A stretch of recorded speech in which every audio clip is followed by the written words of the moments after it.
Et bonjour à tous, on se retrouve pour le 5e opus de la lettre NUM EPS Actu. On va vous présenter à nouveau aujourd'hui un certain nombre de points pour enseigner et apprendre à l'aide du numérique éducatif. Mais on va commencer par un point d'actualité.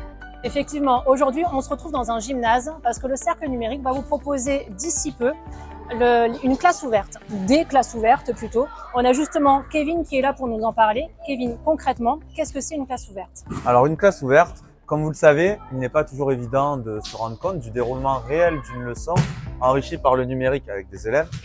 Donc pour cela, les enseignants du groupe NUMEPS vous proposent de venir assister à leur leçon d'EPS et donc d'échanger autour de leur pratique. Vous allez d'ailleurs pouvoir voir le scénario pédagogique enrichi par le numérique d'Annabelle par la suite. Et justement, Annabelle, quelle est ton intention pédagogique dans ton scénario enrichi par le numérique? L'intention principalement est sociale. L'objectif est de favoriser l'apprentissage de mes élèves en escalade par le biais de la co-observation et de la co-régulation. Et quel outil numérique tu utilises? Alors j'utilise principalement un fichier Numbers sur lequel ils vont pouvoir relever des données sur leur indice d'efficacité, se situer instantanément dans une zone de maîtrise et s'orienter ensuite vers une zone de bloc adaptée à leurs besoins.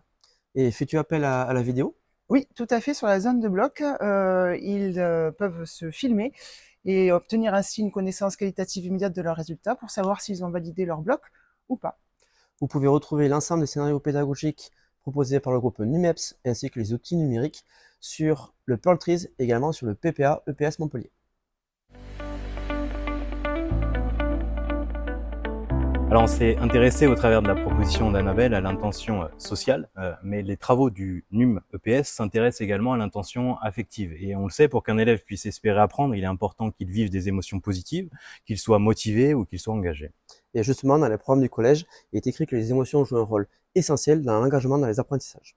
Mais il ne faut pas que l'introduction des TIS dans les scénarios soit juste vue comme une béquille motivationnelle, introduisant seulement une nouveauté dans l'enseignement.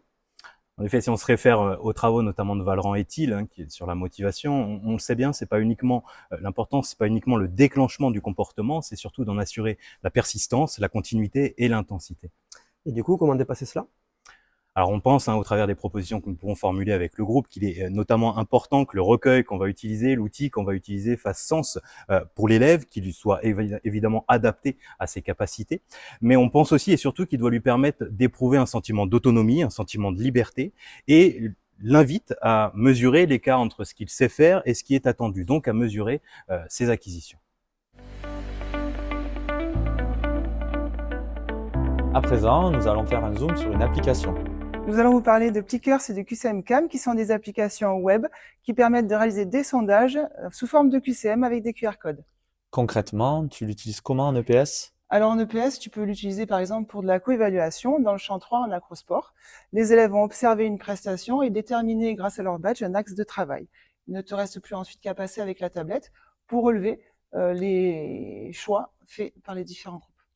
À ce titre, vous trouverez une proposition très intéressante dans le flash numérique numéro 2.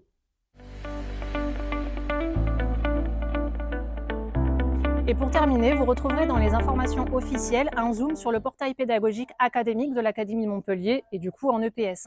On va y retrouver différentes rubriques, comme par exemple une rubrique sur les examens, une rubrique sur le parcours scolaire sportif, une rubrique aussi sur différentes formations possibles en EPS, mais également l'ensemble des travaux des différents cercles académiques. On peut très facilement les retrouver sur le Pearl Tree, sur lequel vous allez pouvoir avoir différentes propositions de situations d'apprentissage, de leçons, voire même de séquences. Merci de nous avoir suivis, on vous donne rendez-vous très vite pour un nouvel épisode. Vous pouvez retrouver l'ensemble de nos ressources sur la chaîne YouTube EPS Montpellier, sur le portail pédagogique académique qui vient de vous être présenté ou sur l'espace Pearl Trees. Alors à très vite.